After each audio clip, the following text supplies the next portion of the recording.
पाकिस्तान के बीच में टेंशन फिलहाल उस पॉइंट पर पहुंच गई है जहां पर एक गलती हिस्ट्री चेंज कर सकती है। कोई एक मिसफायर दो देशों की एक इलाके की लड़ाई से बढ़कर फुल फ्लेजेड वॉर या फिर वर्ल्ड वॉर में तब्दील हो सकता है। क्या वर्ल्ड वॉर 3 की चिंगारियां हवा में तैरने लगी हैं?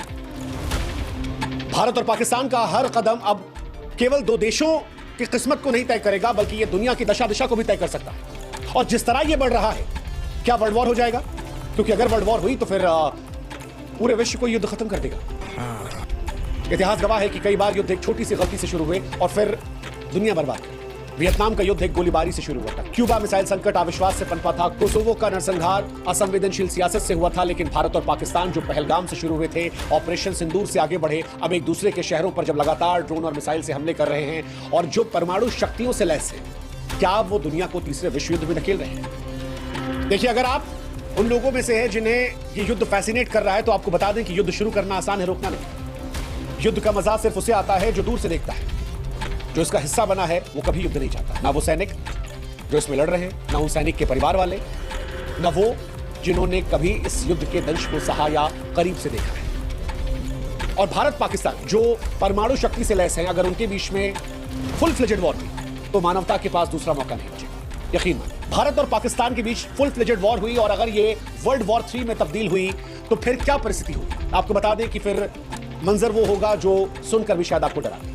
वर्ल्ड वॉर 1 और वर्ल्ड वॉर 2 से कहीं ज्यादा मौतें हुई। समझ रहे हो? वर्ल्ड वॉर 1 में 1,60,00,000 लोगों की जान गई थी, अनगिनत बीमारियों में फंसे रहे। वर्ल्ड वॉर 2 जब आया तो इसमें मौतों की संख्या और ज्यादा बढ़ गई। 8.5 करोड़ के आसपास मौतें हुई, जिसमें हिरोशिमा और नागासाकी पर परमाणु बम भी शामिल था। हिरोशिमा में 70,000 लोग और नागासाकी में 40,000 लोग एक सेकंड में राख हो गए। लेकिन अगर इंडिया और पाकिस्तान फुल फ्लेजेड वॉर करते हैं, परमाणु वॉर करते हैं, तो फिर कहानी बिल्कुल अलग होगी।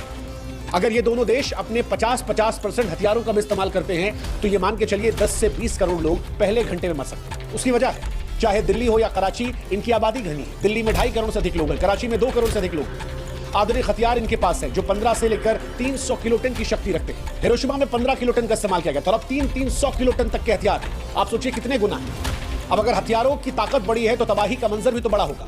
अगर 100 किलोटन का मान लीजिए बम कराची या फिर दिल्ली पर गिर जाता है तो यकीन मानिए 5 से 10 किलोमीटर तक सब कुछ मलबे में तब्दील हो जाएगा। 20 किलोमीटर तक लोग जलकर राख हो जाएंगे। 30 किलोमीटर तक इमारतें जो हैं वो पूरी तरह से ढह जाएंगी। लाखों मौतें मिनटों में हो जाएंगी। करोड़ों ऐसे हैं जिनको इलाज नहीं मिलेगा। रेडिएशन का असर अलग आएगा। कैंसर, अपंगता और आगे आने वाली पीढ़ियों में बीमारियां जो इंसान की नस्लों को बर्बाद करते रहते हैं। अब अगर आपको लगता है कि दोनों देश समझदार हैं, वो लड़ रहे हैं, वर्ल्ड वॉर जैसी सिचुएशन या परमाणु वॉर जैसी सिचुएशन नहीं होगी, तो आपको यह समझना पड़ेगा कि एक गलती वर्ल्ड वॉर शुरू कर सकती है। एक गलती। ये बड़ी अच्छी बात कही आप।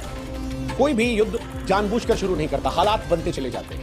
एक मिसफायर, आज भारत और पाकिस्तान के बीच तनाव की तपती रेत पर एक ऐसी गलती, एक मिसाइल का गलत निशाना, एक साइबर हमला, एक आतंकी साजिश या खुफिया जानकारी की चूक न केवल दोनों देशों को बल्कि पूरी दुनिया को तीसरे विश्व युद्ध की भट्टी में झोंक सकती है। ये दोनों देश ऐसे हैं जो परमाणु हथियारों से लैस हैं। गलतफहमी को सुधारने का वक्त शायद चंद मिनट भी लगते। उदाहरण के तौर पर एलओसी पर तनाव के दौरान एक मिसाइल अगर गलत निशाना साध लेती है तो दुनिया बदल सकती है। ऐसा पहले भी हुआ है।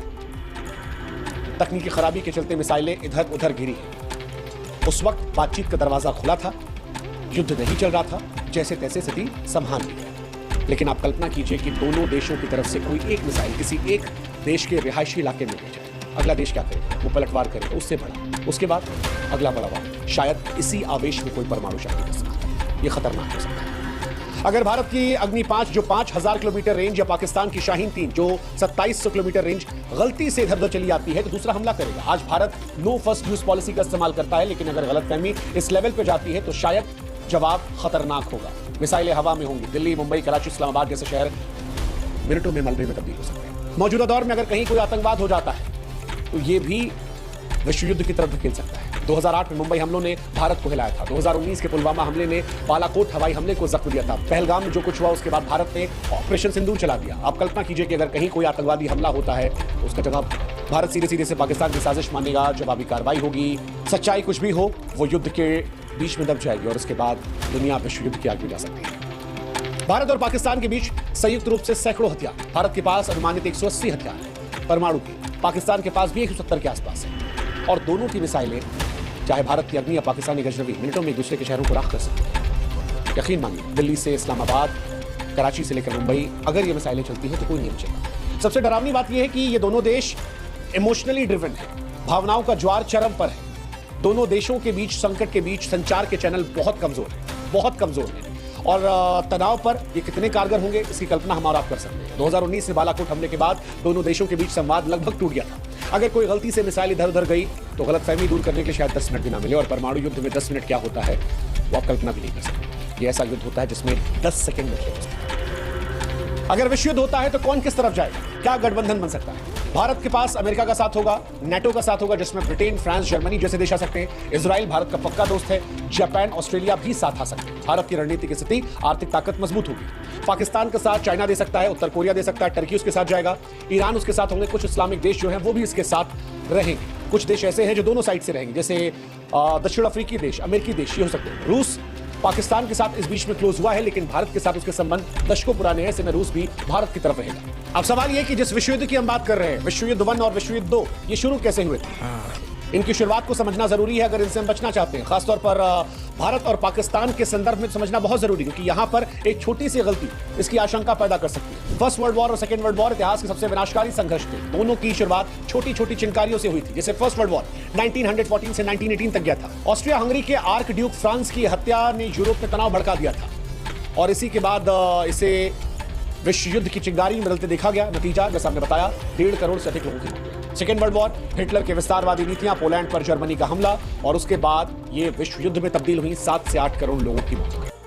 हालांकि भारत पाक एक दूसरे से लड़ रहे हैं, लेकिन फिर भी इस युद्ध को रोकने के कई रास्ते हैं, क्योंकि तबाही से पहले संयम और समझदारी काम आ सकती है। क्या क्या उपाय हैं हम आपको बताते हैं। पहला उपाय तो कूटनीतिक दृष्टिकोण से संयुक्त राष्ट्र और तटस्थ देशों की मध्यस्थता की जरूरत होगी। कूटनीतिक दृष्टिकोण दुनिया में किसी भी युद्ध को रोकने का सबसे पुराना और प्रभावी हथियार है। रूस और यूक्रेन लड़ रहे थे, तब भारत ने भूमिका निभाई थी। भारत ने दोनों संवाद किया था। अब भारत और पाकिस्तान के बीच में जब कमजोर कम्युनिकेशन है तो दुनिया के और बड़े देश इस बीच में अपनी भूमिका निभा सकते हैं। भूमिका संयुक्त राष्ट्र भी निभा सकता है। संयुक्त राष्ट्र ने इससे पहले भी इंडिया और पाकिस्तान में युद्ध को रोका है, कई बार रोका है, और इस बार भी वो अपनी अहम भूमिका कर सकता है। जैसे 1965 और 1971 में भारत पाक युद्धों के बाद यूएन ने मध्यस्थता करवाई थी। 1965 में ताशकंद समझौता और 1971 में शिमला समझौता हुआ था, जिसकी बाद भारत और पाकिस्तान में शांति बनाने की कोशिश की गई थी। हालांकि इसमें भी चुनौतियां हैं, क्योंकि यूएन में अमेरिका, चीन, रूस परमानेंट मेंबर है और वो अपना अपना हित देखेंगे। चीन पाकिस्तान का समर्थन करेगा, अमेरिका इंडिया की तरफ झुकेगा। ऐसे में क्या यूएन की तरफ से कोई निष्पक्ष सुझाव आ सकता है? ये थोड़ा मुश्किल हो सकता है। वैश्विक दबाव हो सकता है। अमेरिका और चीन अपने प्रभाव से दोनों देशों को शांत कर सकते हैं, कंट्रोल कर सकते हैं, दोनों को बुलाकर मीटिंग करवा सकते हैं और एक सही जगह पर युद्ध रुकवा सकते हैं। पाकिस्तान पर आर्थिक प्रबंध से भी काम चल सकता है। पाकिस्तान वो देश है जो पैसों के मामले में बिल्कुल भिखारी बन चुका है, उसके पास पैसे नहीं है। ऐसे में अगर दुनिया उसे फंड करना बंद कर देती है या ग्रे लिस्ट में डाल दिया जाता है या आतंकवाद को लेकर उस पर एक्शन ले लिए जाते हैं, FATF की ग्रे लिस्ट में उसे डाल दिया जाता है वापस, तो फिर पाकिस्तान शांत हो सकता है। जन आंदोलन भी काम कर सकते हैं अगर दोनों देशों की जनता शांति के सड़कों पर उतरे। हालांकि इसके चांसेस ना के बराबर हैं, क्योंकि ना हिंदुस्तान और ना पाकिस्तान, ये दो ऐसे देश हैं जहां लोग देश के लिए जीने मरने को तैयार है। ऐसे में शायद ही कोई ऐसा होगा जो सामने आकर ये कहेगा कि युद्ध रुकना चाहिए। हालांकि कुछ लोगों ने लिखना पढ़ना ऐसा भी शुरू कर दिया है, वो सामने आ रहे हैं। जैसे भारत में अंबाती रायडू ने ट्वीट किया कि आंख के बदले आंख दुनिया को अंधा कर सकती है। कई और लोगों ने भी लिखा कि युद्ध वो चाहते हैं जिन्होंने युद्ध देखा नहीं है, जिन्होंने युद्ध देखा है वो युद्ध से बचना चाहते हैं। अगर ऐसी आवाजें और बढ़ती हैं, अगर ऐसी आवाजें और ज्यादा आती हैं, तो शायद दोनों देशों की तरफ से कोई विचार हो सकता है। हालांकि युद्ध और देशभक्ति के शोर के बीच में ऐसी आवाजों का शोर शायद कम हो जाए, लेकिन फिर भी उम्मीद छोड़ना गलत है और आप इसकी भी उम्मीद कर सकते हैं। सैन्य संयम, भारत और पाकिस्तान को उकसावे वाली कार्रवाई करने से बचना चाहिए, यह भी एक समाधान हो सकता है। भारत पाकिस्तान अगर युद्ध लड़ भी रहे हैं तो वो एक हिस्से को लेकर लड़े, रिहायशी इलाकों से बचें, ताकत सेना के बीच में टेस्ट हो, मासूम लोगों पर इसका प्रयोग ना किया जाए, क्योंकि अगर ये प्रयोग हुआ तो ये विश्व युद्ध की चिंगारी को जला सकता है। लेकिन आखिर में जो सवाल सबसे मौजूद है वो यही कि क्या हम राख से पहले शांति को चुन सकते हैं, क्योंकि भारत और पाकिस्तान के बीच वर्तमान तनाव ऐसे चौराहे पर खड़ा है जहां से लौटना लगभग असंभव है। इतिहास ने हमें बार बार सिखाया है कि युद्ध सिर्फ सरकारें नहीं बल्कि सभ्यताएं हारती हैं। वर्ल्ड वॉर 1 एक गोली और वर्ल्ड वॉर 2 एक तानाशाह की लालच से शुरू हुआ था, करोड़ों की जान ली, पीढ़ियां तबाह कर दी। अब वर्ल्ड वॉर 3 की आशंका है। भारत और पाकिस्तान के बीच एक गलती इतिहास को बदल सकती है। एक मिसाइल इधर उधर होना ये दुनिया को युद्ध की आग में झोंक सकती है। परमाणु शक्ति कभी कोई ढाल नहीं रही है। ये वो विस्फोटक है जो मानवता की रेत पर टिक चुका है। भारत और पाकिस्तान के बीच इतनी ताकत है कि 5-10 मिनट की प्रक्रिया में दुनिया से नक्शा बदल सकता है। दिल्ली, कराची, लाहौर, मुंबई जैसे शहर मिट्टी में मिल सकते हैं। रेडिएशन की चुप्पी आने वाली पीढ़ियों को भी सुनाई पड़ेगी। ऐसे में क्या इस युद्ध को रोका जा सकता है? हाँ, अगर संवाद हो, संयम हो, समझदारी हो, कूटनीतिक हथियारों का इस्तेमाल किया जाए और दोनों देश की जनता युद्ध नहीं शांति में।